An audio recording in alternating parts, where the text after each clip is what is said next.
Okay, let's go ahead and start talking. There they are. My name is David Hamlet. I've been doing cosplay photography for 2 days. Before this, I've been a photographer since about 1981. That's when I picked up my first DSLR camera. Had my own film processing. I did my own darkroom, and I've been shooting weddings, portraits, wildlife, landscape. That's primarily what I specialize in. If you were to look at my portfolios, the past 10 years has been that. I do have a full studio set up, strobes and everything else, which we'll be showing a little bit of it. And I'm going to do this without slides at all.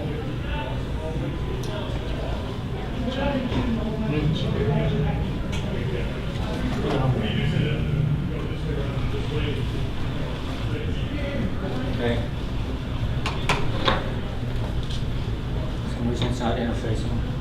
There we go. So, okay. Anyways, so why did I decide cosplay? Since I normally shoot other stuff, after shooting so many hundreds of sunsets, so many different sunrises, the different wildlife I've shot anywhere from cute little squirrels to buffalo, especially during rutting season. This can be quite exciting when they look at your car and you realize they're bigger than your car is. I'm that photographer that normally was somebody would yell snake and I'm grabbing my camera running towards it instead of away from it. And but after doing that for so long, I mean, to me it got to be just, I needed something different. And those who know me know that this is very, very different for me. I have probably talked to more people in the last 2 days than I usually do in a year. This is not my cup of tea talking to people. So, and by the way, that is one of my photographs right there. And I'm still waiting for it to boot up.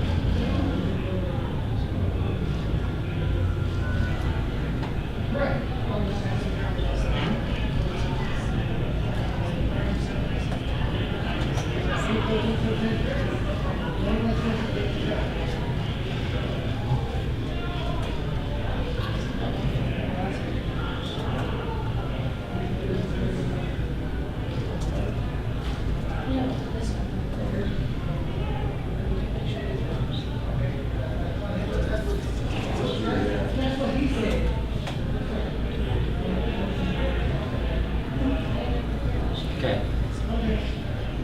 So when I first started doing this, like I do in any shoot, kind of have to go and research the animal. In this case, it's cosplayers. Not being disrespectful, but I mean, don't mean to be disrespectful. Yeah, you got to learn the environments you're going to be shooting in and things of that nature. So I started doing a lot of YouTubing, a lot of reading, research. And so this is going to be a lot of what I learned during that time. Oh, you're not saving the file. Yeah, you want to open Yeah, the no, file. no. Cancel. Yeah, cancel that or you're going to overwrite everything. I got backups. Home. I worked in IT for so long, I've got so many backups. Okay. That's good to hear. We'll have that.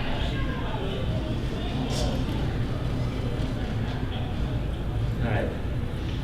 And this talk was, when I first wrote it, it was like, slideshow. Start from the beginning, and we're good to go. Yeah, okay, so anyways.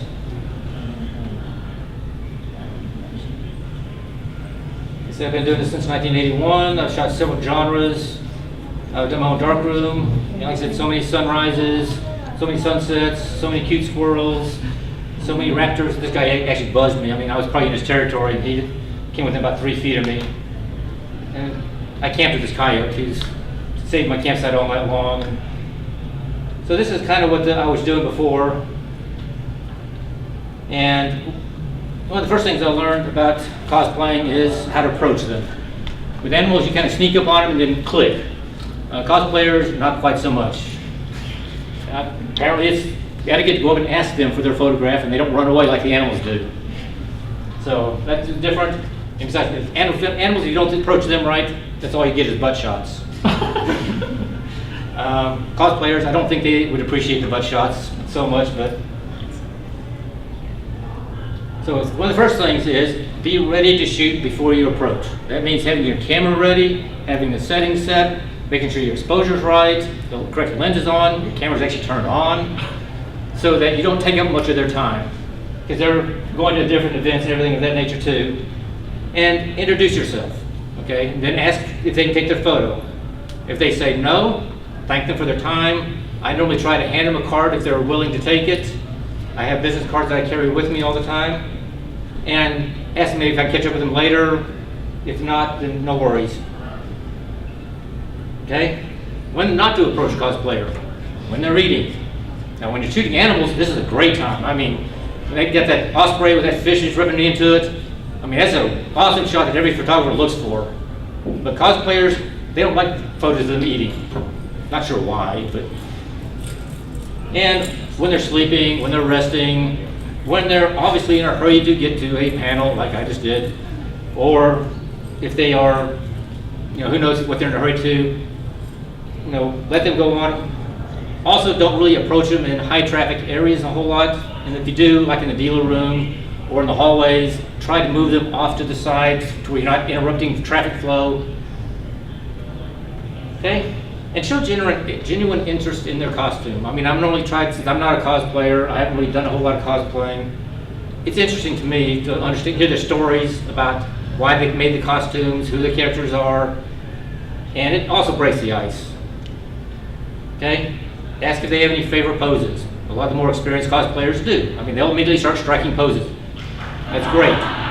But be prepared to give them standard poses as well. So no, you don't need to know 30 or 40 poses. Know 2 or 3 fighting poses. Know maybe a couple of feminine poses, a couple of male poses. And we'll get into the difference of that towards the end of the session.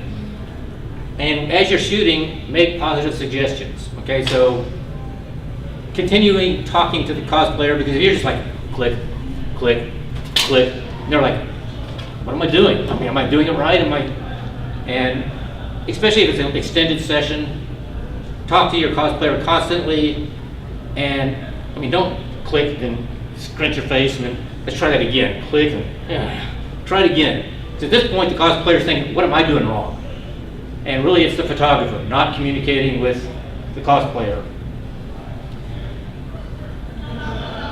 Watch your backgrounds, okay? Now, in doing hallway shootings, I first got here, I canvass the places, kind of what I do when I do any kind of shoot at all, nature or otherwise, is where is all the settings going to be, and look at the background. Like these walls here might be great, but I don't have it, it's all overhead lighting, so I'm going to have problems with that. There's a window up in the stairwell that I noticed, I shot a couple of times there. Great lighting, great background. Yes, dull and generic, but it beats bathroom sign behind them or something like that. Okay, keep it short, a couple of minutes at max. They got places to go, they want to go do things as well.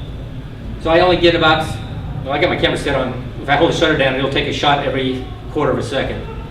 So I could get about 3 or 4 shots done real quick, and then maybe ask them for a second pose if they have a second pose, or suggest a pose. So like if they do this, which they think is cool and it feels cool, but my hand's right in the face. It's a suggest, maybe if you move the hand a little bit here or there. Plus anything pointed straight at you, which you'll learn, my arm disappears.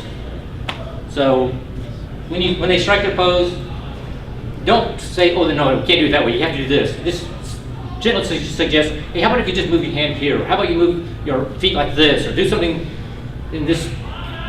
Actually, you're just building upon the pose that they started with. Okay, when you're done, thank them for their time, and I usually try to hand a business card, and for me, I tell them where they can go find the photos and what kind of rights I expect from the photos, which for me is the JPEGs, you can do whatever you want with them. I'm not too concerned with it. Other photographers are different, so kind of get that verbal contract out of the way real quickly. Okay? Other considerations. Now this isn't so much for the hallway cosplay shoots, you know, when you catch them in the hallway or catch them just coming out of a room or something. This is, you can do 15, 20, 30-minute shoots, 40-minute shoots. Have them sign a model release. And I tell all the cosplayers that do this with me, this is more to protect the photographer than it is the model, but it also is a way for you to discuss what each person can and cannot do with photos. Right now I have 2 of them, but there's 3 basic model releases that you should keep in your satchel. Child release. So if it's a 17 and under, you need to have a guardian sign it in most states. I'm not a lawyer, so just be sure to know the laws in each of your states, but this is the general gist of it. An adult release is just that everybody's over 18, just have them sign the release, and it stipulates how the photos can be used. And if you are going to be shooting somebody who is in a very revealing costume, even if they are not nude, but it's implied nude. Example being if they're wearing a ballerina bodysuit of nude natural color.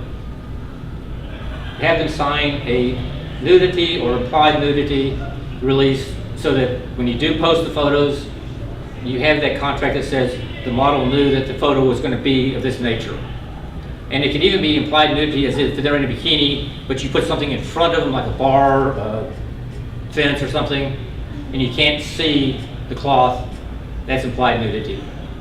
And this is to make sure that there is no miscommunication and you have a record of it. And again, like I said, these are to protect the photographer. Now, model releases don't give you carte blanche. You just can't do anything you want to with them. You do have to do some respects.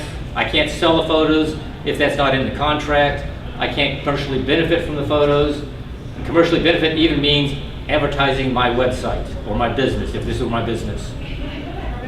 So even though I'm not financially gaining from it directly as in cash in my hands, I am benefiting, and that's considered commercial. Same way with the cosplayers. They can still use them in a fair use way. If they want to release them to a news press, that's fair use, they can do that. But those are more of the exception. Okay, when you're doing a scheduled shoot, and this goes for both photographers and cosplayers, be on time and ready to shoot. That means I have all my equipment set up, I have my lenses on, I already know what I'm going to do, and cosplayers show up and they are in full costume, full makeup, ready to start shooting immediately. And this is courtesy on both sides. And for photographers, be timely on when you post the photos. And if you can't be timely, tell the model, say, it may take me 2 months to post these, it may take me 3 months. You can start saying 4 months, and maybe, you maybe do a better time management, I don't know. But for me, I usually try to do it 2 to 3 weeks. But then again, I'm retired right now, so I have the time to do it. I've got 8 hours a day, 6 days a week to do this. But that's one of the things I learned about that cosplayers get a little bit irked when it takes 6 months for the photos to be released. Okay, altering the posted photographs. This is something that cosplayers and photographers need to hash out before the session starts. And that is, if I take a photo and I do Photoshop in all of them, then that's my piece of art. So if a cosplayer looks at it and says, I want to add stars and unicorns to it, be sure that your photographer knows you're going to do that and you have their permission to do so. That's again going back to the model release. This is what you can do to the photos, what you gain possession of them. Because they are still copyrighted by the photographer even without the model release. So work that out with your photographer before you start. Sometimes they say, sure, do whatever you want, except don't alter them.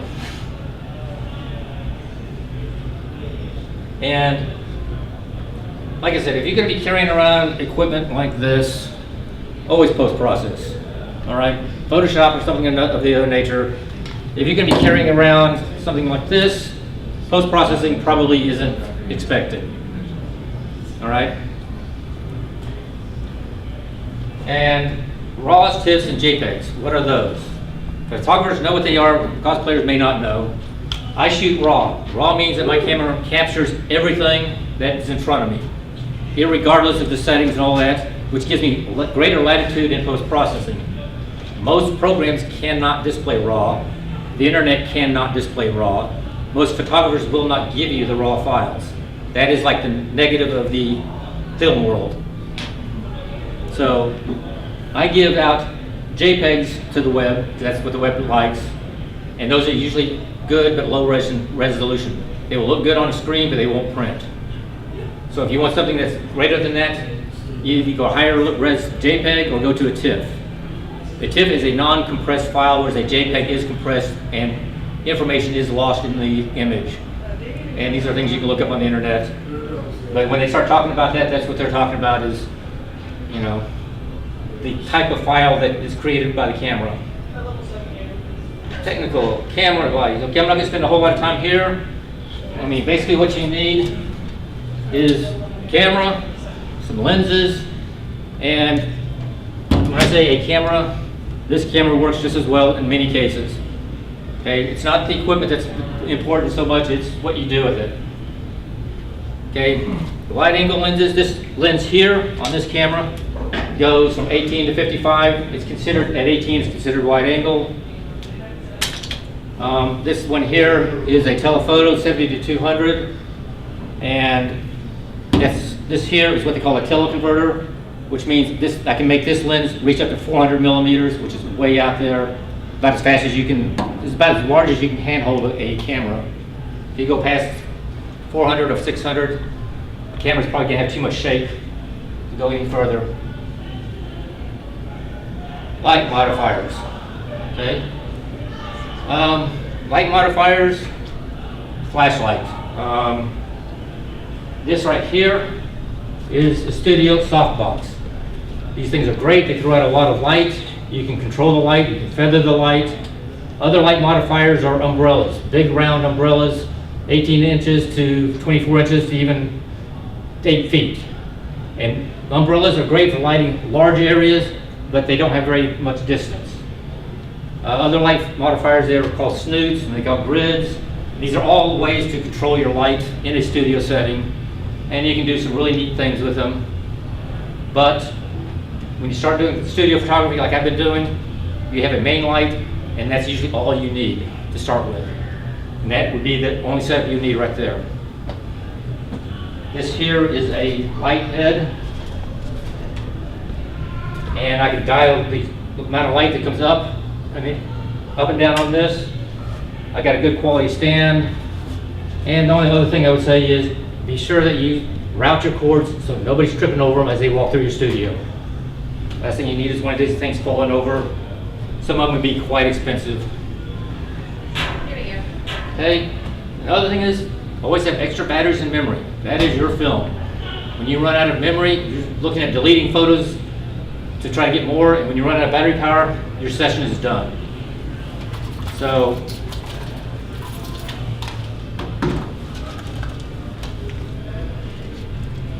I have extra memory cards.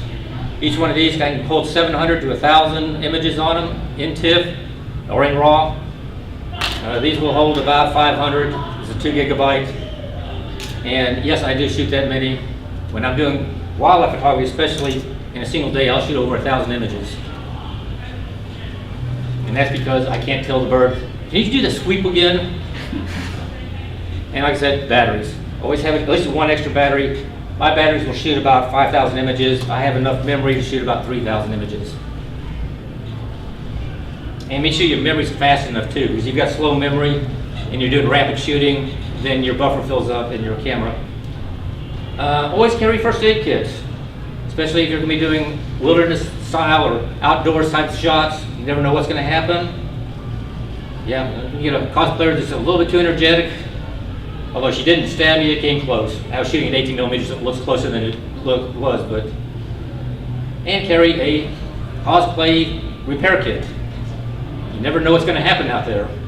And again, you don't want your costume falling apart and not being able to fix it on set. So, okay, lighting.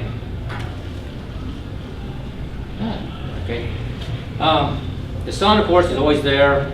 It's great. The problem with the sun is you really can't control it. You can't move the sun around. So you have to wind up moving you around or the player, cosplayer around. And you also have to realize that the sun, when you talk about distance to size, the sun is really big, but it's so far away that it's considered a very harsh light. We'll talk about that a little bit more. Clouds are great because that's a huge diffuser over the sun. Reflectors. Okay, if you need to add extra light and you don't want to carry a setup like that right there outdoors, which for me to carry that outdoors, I'd have to add a battery pack to it. You can bring along reflectors. Okay, and these are great. This is a 5-in-1 reflector. So I've got gold on one side, which I don't use a whole lot. It might be good for enhancing sunsets and stuff. This is the side I normally use, which is the white. It's not quite as harsh, and it gives good fill.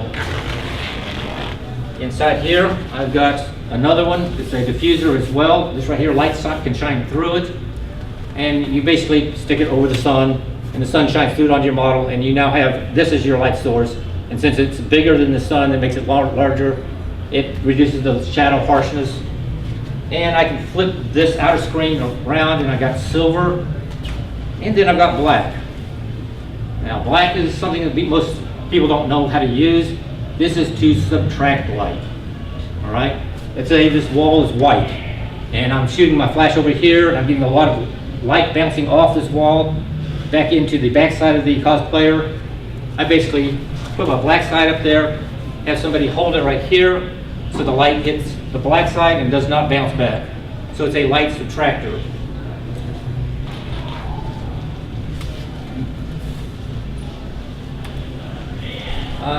Strobes, that's a nice strobe there. They come in anything from really high-powered $2,000 head units to $100 units. That one there is kind of mid-range priced. It gives out enough light for the rooms I'm using, hotel rooms and stuff, they're fine. But the really big ones, if you want to light a car or something, yeah, you'd want to use those. With strobes, you also have to consider recycle time. Some of the cheaper strobes may take 10, 15 seconds to recycle, which means bring back up to full power before you can take the next picture.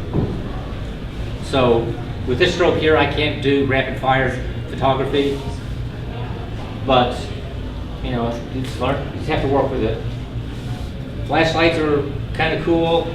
I've been known to take a 2-minute exposure in a black room and then take a flashlight and maybe just draw an outline around somebody, or swirl the light around like this, or maybe you take a blue one and then take a green one and a red one, and it brings out a cool effect. Okay, indoor lighting. That's the bane of many cosplayer photographers. This is not good lighting. It brings shadows under the eyes. It brings shadows under the nose.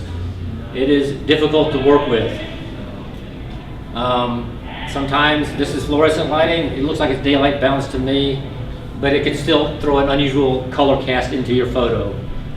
Back in the days when fluorescents first came out, the light was actually green. And I can show you some photos of that, and it was, you could not crop it out no matter what you did. Down this hallway here, you got light every so many feet. Having somebody stand directly under the light, again, it's going to be a harsh light, so you got to stand beside it. But again, it's not bright light. So what do? Well, we lower our f-stop, which we'll talk about that a little bit. Well, f-stop basically means your depth of field, how wide open your lens goes. When I do like a 4 on this one here, I've got my lenses wide open, kind of a shallow depth of field. I get my shutter speed.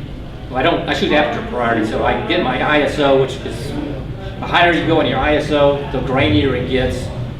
And I've been shooting at 1600 in this building on ISO. I know I'm going to have some grain in the dark areas. I'm hoping I don't have too much grain in the face and the costume and stuff, but I know that it's going to be there. Grain is basically, or noise as we call it in the digital world. It basically detracts a little bit, but I can't do anything if I want a higher enough shutter speed. It's a balance between how fast my shutter speed is, whether I can stop the action or not, and how well I can hold the camera.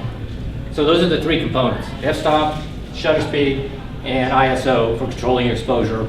And you play with those 3 to get the image you can get. The more lighting you have, the more latitude you have in which ones you want to play with. Soft light versus hard light. Okay, soft light is that right there. Okay, that's a soft box. I put you about 2 feet away from that. That's going to be a huge source and compared to the distance from you. And as soft light means your shadows are going to be very light, very undefined. Hard light is the sun directly overhead, and it's big, but it's really small compared to how far away it is from you. And it's going to make the shadows, I mean, just absolutely like a line. So that's when we talk about, you know, soft light versus hard light. Hard light means very distinct shadows. Soft light means very soft, fuzzy shadows, which is desirable for most photo shoots. So you want to, if you have a small, that's a small softbox, by the way, or they come in 8-foot sizes, 6-foot sizes, they're huge. But I can put that really close to the model, like 6 inches away, and it acts like a very large softbox. All I have to do is angle my camera to where it's not in it. Again, light modifiers, talk about umbrellas, which nothing, they are just huge white umbrellas, sometimes black backed, and they throw out light everywhere. You can't really control it. It's designed for lighting huge areas or very non-shadow areas. It's very low contrast shadow. This light modifier here, today I had this light not even pointing at the cosplayer, almost at a 10 to 15 degree angle away from them in order to throw my background into darkness. But there's still enough light falling onto the player to light them, but not light the background 6 feet or 3 feet away from them. So that's how you can use it. This is what I mean controllable. You can turn it this way, and I'll show you a little bit. So you got, this is where they're posing. I set my light right here.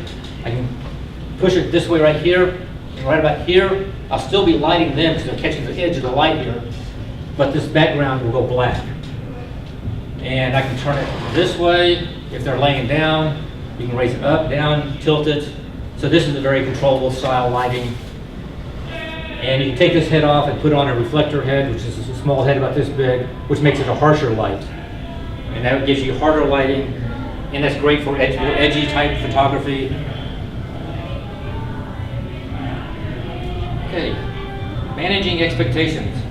So this is when you and the cosplayer are getting together and you're going to do a stage setting, not just a hallway shoot, but like off-site somewhere. So ask the cosplayer, photographers, ask them, why are we doing this shoot? They say, well, I got a con coming up in 2 weeks and I need to promote myself. You need to know that. That goes back to the time of getting the images to them. If you can't get to the image back to them within a week or 2 weeks' time that they need it, don't do the shoot. Tell them to go to another photographer. Okay, when will the photos be published? Again, this is something you need to tell the cosplayer, and the cosplayer needs to say, well, I need the photos in 2 months. Fine, great, no problem. But don't shoot them, even if you're wandering the halls, don't shoot them and then say, I don't know when I'll get the photos up. Because then they'll lose interest, they won't get the photos. And, I mean, they took time. Making the costume, at least you should take the time getting them the photos. Okay? How many will be published? I have known some photographers that if none of the shots are good enough, they publish nothing. You get no photos from it whatsoever. You should know this up front. If your photographer is an artist and he will not publish anything that does not meet his standards, which I don't blame them at all. But they should tell you up front, if the photos don't meet my standards, I'm not going to publish anything, I'm not going to release anything. This is my reputation, I'm trying to build a business. So, understand that. Some photographers will do two layers of publication. They'll say, well, this is my convention publication, my standards aren't near as high in this category as my studio shoots. Okay? And then that way you can say, okay, fine, I might get from a convention or from this, I might get a few shots, but it's understood that's not his quality work. If you want his quality work, you may have to schedule another session with him and try it again, assuming that you are comfortable with him as your photographer. And it does happen. I mean, when I do wildlife photography, I may spend an entire weekend camping, backpacking, and come back with nothing that I consider saving. So, I mean, it can happen. And that gets to, I say, the quality versus quality. And get permission prior to posting it. What I normally do is I'm going to be posting my images to the Flickr webpage. but I'm going to be doing it in a private method so that it's not available to the worldwide area until all of the players have seen it. If they give me their okay to publish them publicly, or they say, do not give me permission, say don't publish this, don't publish that.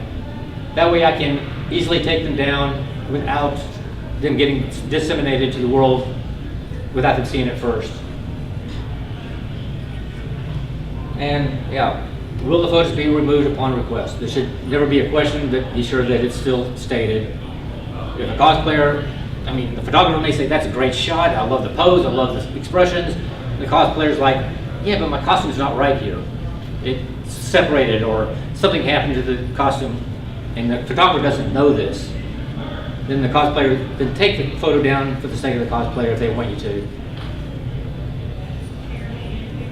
Okay, compensation. Compensation. Who pays what, when, where? This can go both directions. The cosplayer approaches the photographer and says, I need a commission to shoot, and I need to do it for my portfolio. Then the cosplayer may be asked to pay for the shoot, or at least pay for the setting and then pay for individual photos after the setting. A photographer approaches the cosplayer and says, hey, I got this cool idea, I've got this cool setting, I need somebody who plays such and such character. Then maybe the photographer is paying for it. Okay? I mean, the compensation can go both directions depending on why we're doing this, who we're doing this for. Also, I've heard cases of where a cosplayer would do the shoot and the photographer said, okay, great, the shoot's done. Now if you want a portfolio of your images, it's going to cost you $200. The photographer should have said that before they started the shoot. And yeah, so that's, make sure you know how much it's going to cost before and after. If they're going to be charging you a $50 session shot or a $100 session shot, if they're going to be charging you for the photos afterwards. Each photographer is going to be different on that. Be sure you know it. Okay, practice posing. This is more for the cosplayers than the photographer. But even the photographer should practice posing because they may have to demonstrate the poses. All right? So it's like today, I was sitting there showing one of the cosplayers how to photograph, and I'm saying, okay, turn 45-degree angle. Okay, now put your weight in your back leg, and now kick your hip back, bring your shit like this. Okay, this is funny on me. It feels funny. But if they can see me doing the pose, then they can mirror it much, much easier. And for cosplayers, all you have to do is take a camera, a selfie, and practice posing, practice your facial expressions, and it's not that hard to do. Okay? Know how to use your equipment. Okay? This camera here, it's not that complicated. When I'm doing studio shoots, I'm shooting in full manual. When I'm doing hall rolling, since I don't know the lighting, how the lighting's going to be for each actual situation, I'm doing what they call aperture priority shooting. And you have to know how your camera reacts to each of those settings, how to quickly adjust those settings. So know your camera, and I do suggest learning manual, even though I don't shoot full manual most of the time, unless I have full control of the lighting and the situation.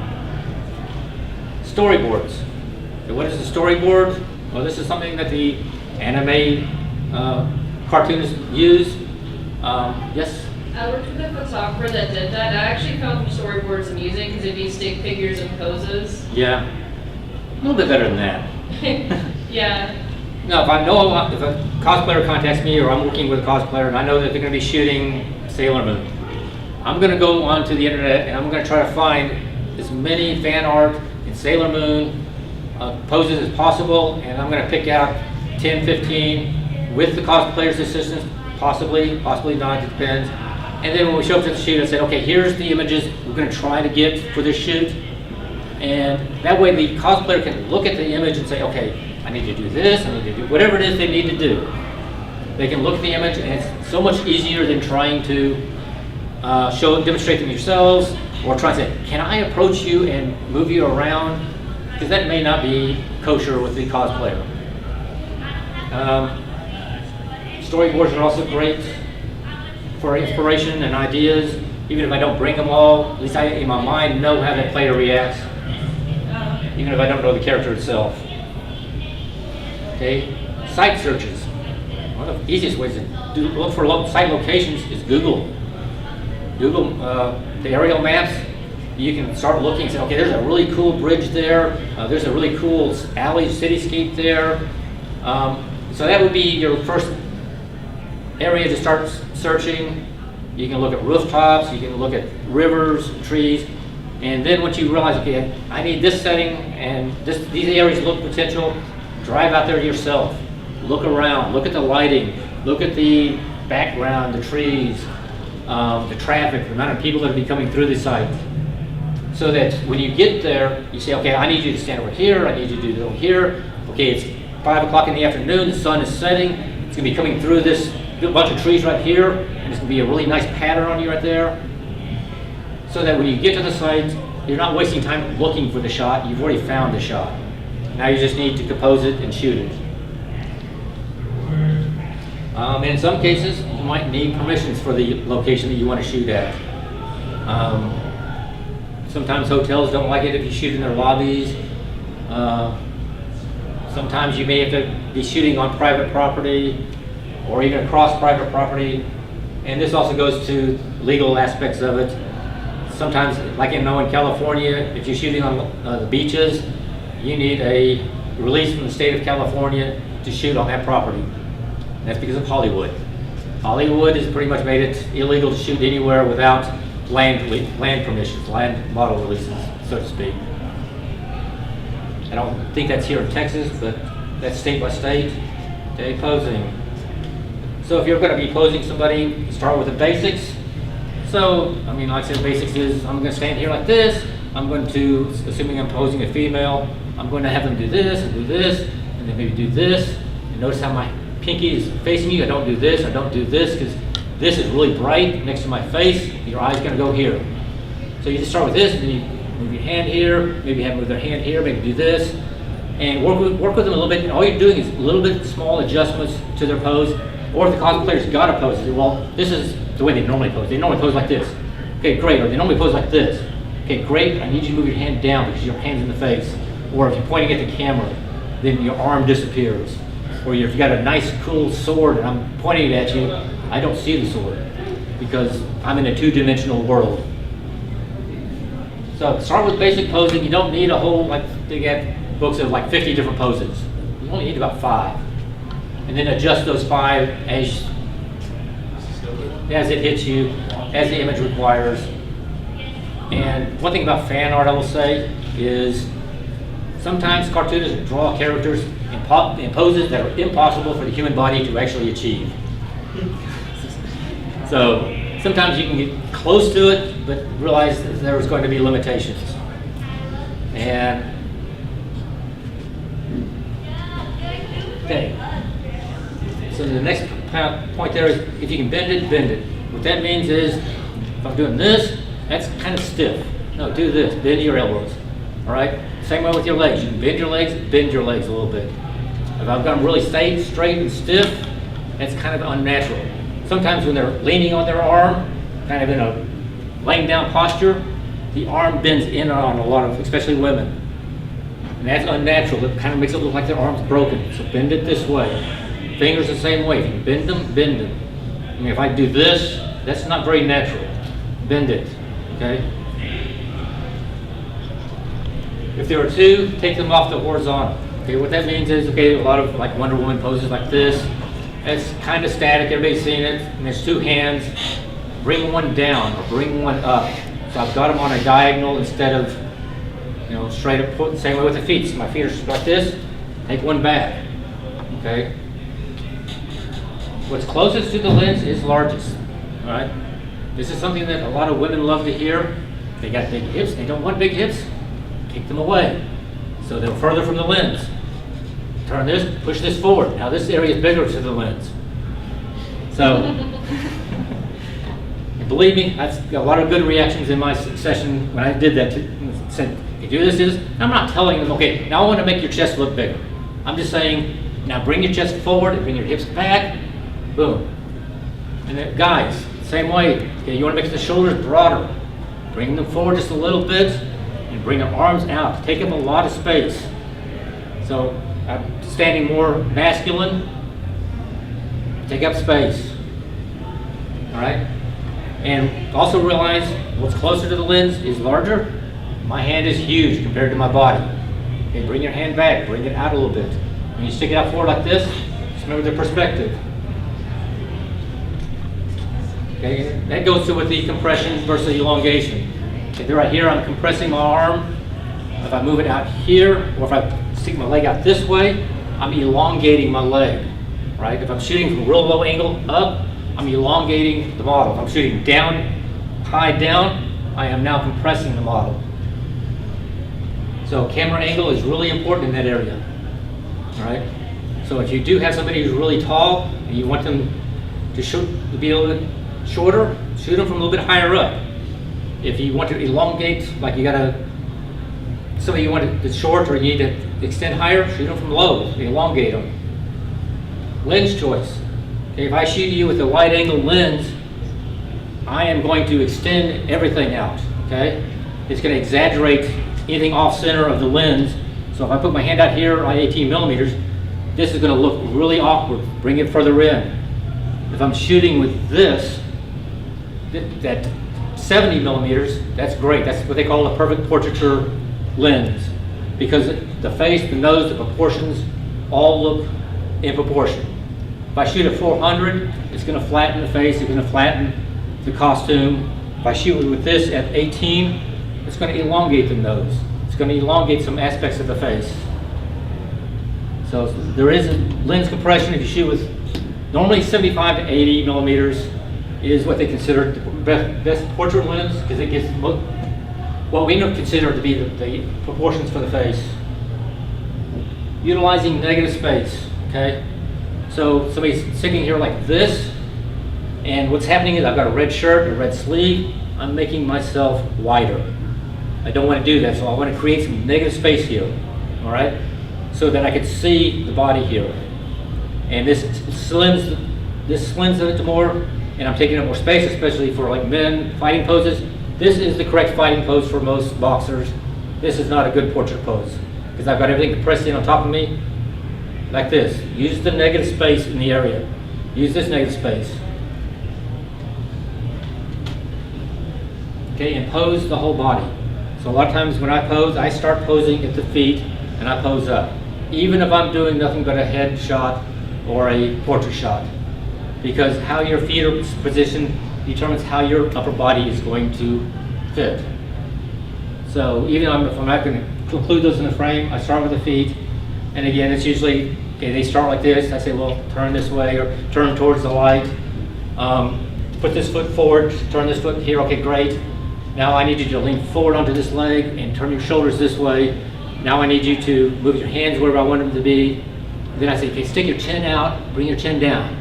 A lot of models will hear me say this quite often. What I'm doing there is I'm defining the chin, okay? And it feels real funny because I'm having you stick your neck way out there and then bring it down. And what this, like I said, what this does is it stretches this here, gets rid of any double chin that they might have. It also defines the jaw more, especially even with men, it will do the same thing. And like I said, for the models that did this, in a 3D world, it looks funny, but when I go to the 2D image, it works.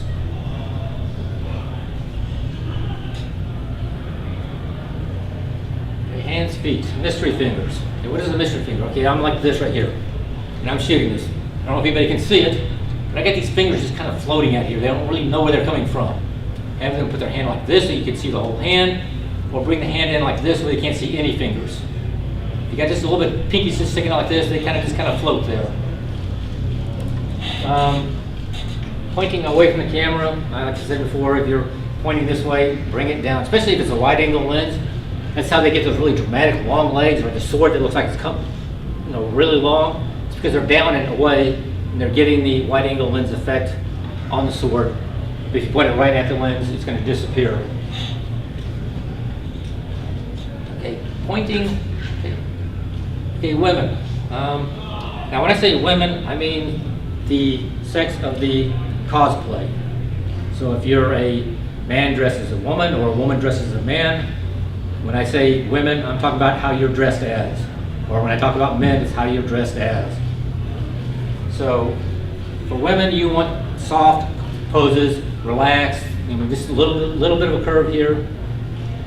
I had a question when you were saying about elongating like the sword. Yeah. You know? So if you were trying to go for that specifically, would that warrant not using like a 70 to 80 millimeter if you're trying to elongate? Or It'll be much harder to elongate if you have a longer lens, because longer lenses compress. In landscape photography, if I'm shooting a mountainscape and I got several mountains in a row and I use a wide angle, this lens here, which I've done, all the mountains will appear to be on top of each other. It compresses them all together. And so you can do it, but it's much, much harder, and you won't get the dramatic effect as you would with an 18 millimeter, say, versus a 200 millimeter. That answer your question? Yeah. Okay. And like I said, for women, you want soft S-curve poses. That's this. You got the S-curve going. For men, you want C-curve poses. You're like this, kind of like this. For women, you want nice soft fingers. Primarily, you want the pinky forward, thumb hidden. Okay, like this. Or if they're like this, you don't want to display like that. You want them to drop it kind of like this. This is another way of narrowing the waist, is to put the hands here, and you basically just eliminated part of their waist. So that's a way of narrowing it, okay? But again, the hands are soft, and as you see, I'll constantly do this, wiggle them, and then let them drop into place. So in models, if they do this, I say, okay, relax, okay, just let them lightly fall onto your cheek, okay, great. Or another times I'll ask them, say, okay, start here, I want you to just gently drag your hand up, okay, right there. So as they're dragging their hand up, it's a natural motion, the hand follows the natural curves, and then you've got a natural pose, versus them just putting their hand there. Okay? So with men, so if you're shooting a male style cosplayer, occupy space, take up space, like this, just really theater type drama. Like you're doing a theater stage, and if you're like this, people in the back row can't see what's going on. So you've got to do really bold, strong moves, broad shoulder chest. Like say for a woman, you might do a pose like this. This might be kind of feminine right here. For the guy, no, it's going to be like this, okay? It's going to be opening up this whole area right here. And if you're doing a cross-dressing type style like that, watch how the opposite sex moves, because that's the way you want your cosplay to move. Guys, it's kind of bold. For women, it's more demure. For a woman who sits on a desk, it's like this. For a guy, it's like this. All right? So as you're doing your shooting, just kind of keep an idea of those things.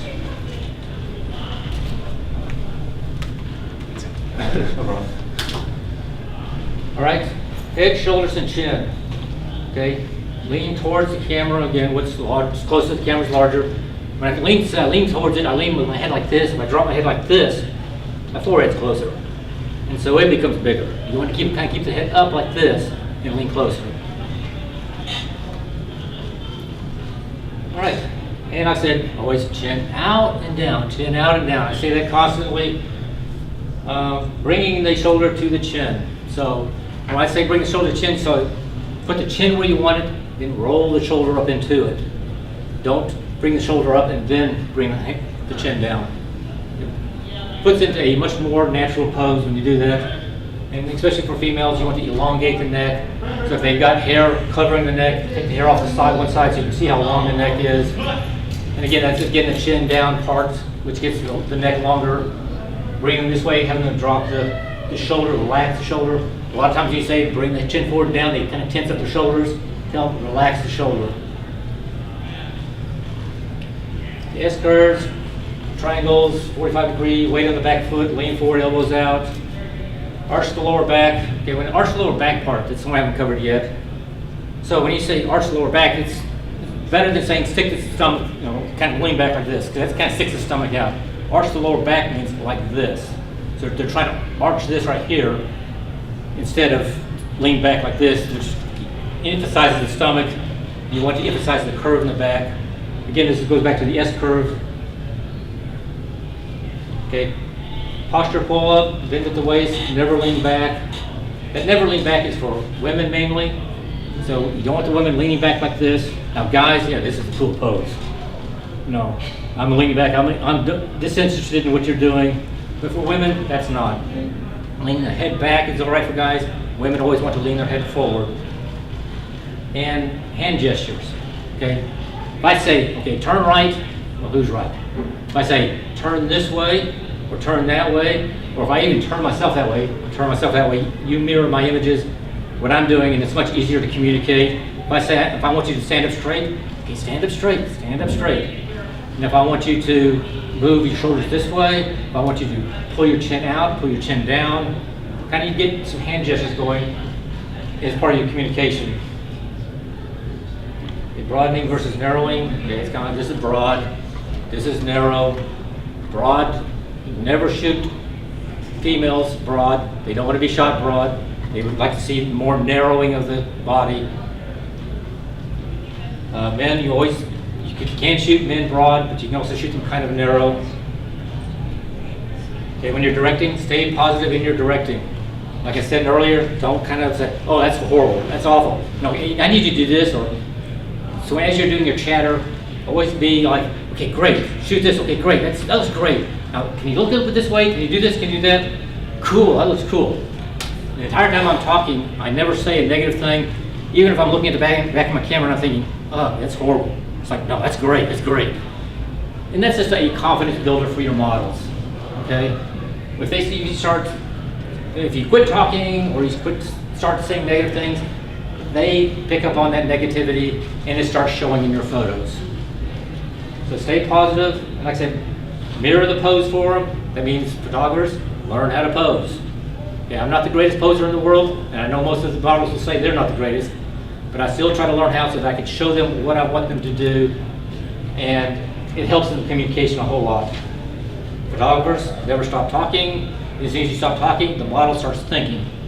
And that's kind of a bad thing, because when the model starts thinking, they start thinking, what am I doing wrong? Why isn't he talking to me? What happened? Okay, cropping points.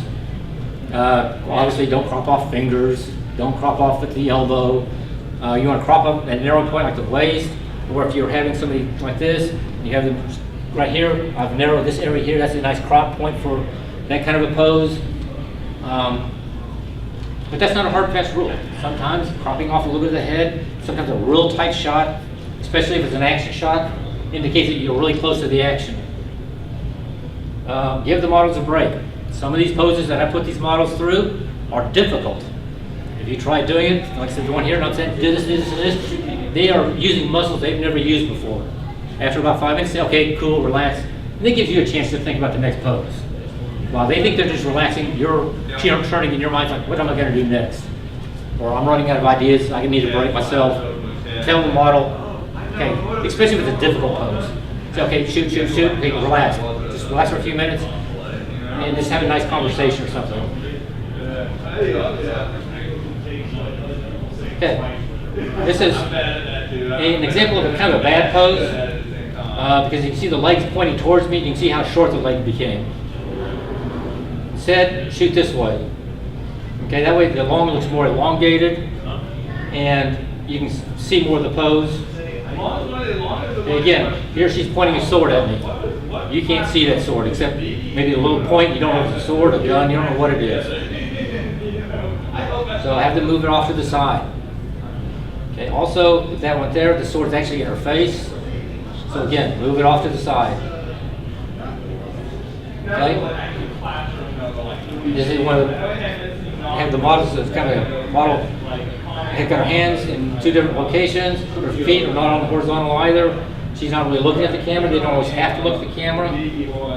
So this is just a way of getting the hands off vertical and getting the feet off a little vertical as well. Okay, this would be a typical male pose, wide open pose. I had her change the pose into more of a feminine pose. You can see more of her curve there. Same basic shot, just two different poses. Okay, this is a kind of a depth of field pose. As you can see, the fencing is what I was doing here, and the fencing at the back there it gets really blurry. She's really sharp and got a little bit of sharpness here, so I'm using depth of field in this one here. Be creative. So this is a pose that I had her do. She's actually on a stool, and if I were to do this even more, I would do a second shot, crop out the stool, and it looked like she's flying through the air. But she's really kneeling on a stool, leaning back. And this is one of the more creative ones I just recently attempted in Photoshop. This is Photoshop. That blue dress that she's wearing, that is nothing but a blue sheet, kind of wrapped around her waist. And it took 7 shots to do this photo. So, over on this side here, I had an assistant throw the dress up. Actually, I had her throw the dress up. Now here, I had her throw the dress up this way, and then I had her throw the dress up in front. Then I did another shot of her like this, and then I did another. And the whole time she's standing on a stool. And I did the last shot of just the background with nothing in it. In Photoshop. So think about not just on set, but what can you do off set. And for me, photography is the art of painting with light. I mean, just kind of keep that in mind. This is painting with light. You're learning how to use the light. So I have spent a lot of time on that right there. The various different ways of using a softbox, strobes. You're painting with light. This, by the way, is just a 2 light setup. One facing her in front, and it's called a loop because of the little loop on the nose, a little shadow under the nose. But even outdoors, if you can control your light, you can do amazing things. So that is the key to me for this photography, is controlling your light. Any questions?